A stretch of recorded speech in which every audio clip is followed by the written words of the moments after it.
This bridge outside of Warren, Illinois, ranks second only to Centennial with its bad rating. It's a 6, and don't let its small size fool you. What you're seeing today has probably only been there for, 2 or 3 years since we've seen the really bad stuff. Rusty beams, crumbling concrete, and split rebar.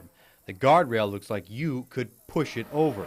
County Engineer Steve Kiefer says the bridge is high on his list. Probably a half a dozen on the county system that need to go. But replacements take time and money. The bridge's twin up the road was replaced last year with a temporary culvert. That cost $60,000.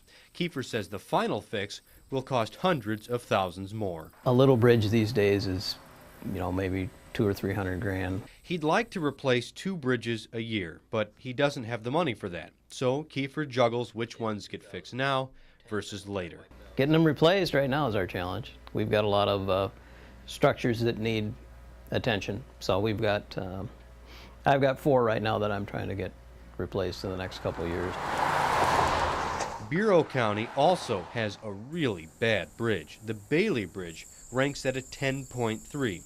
It looks fine, but notice the metal plates underneath? The beams that make up the bridge are cracking and spalling underneath. Spalling? Chunks of concrete missing. County Engineer John Gross says the bridge was built in the 70s after the former bridge collapsed. A tractor pulling a grain cart did it in.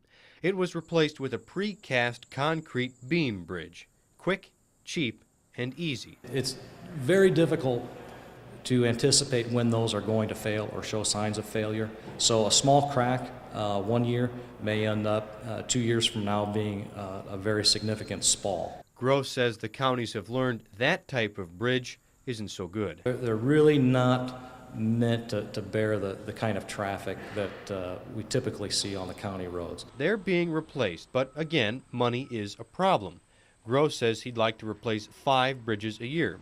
He typically can only replace 3. Long term, yes, it's definitely going to be a problem. Kiefer blames the gas tax. It hasn't changed in Illinois since the early 90s, when the state average was 73 cents a gallon.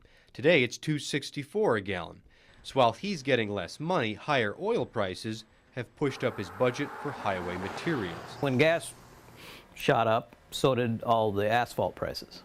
They've tripled in price.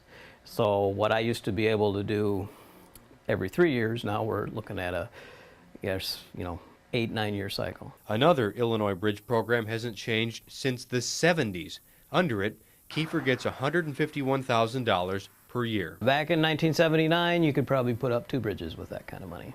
In 2015, you got to sit on it for 4 or 5 years. The engineers will keep juggling the bridge projects. They have to work with what they have. They understand that. But they're battling time. There was a pretty big push for construction in the 50s and 60s. What we've found, at least with county bridges, once they hit 60 years old, that's when the problems start.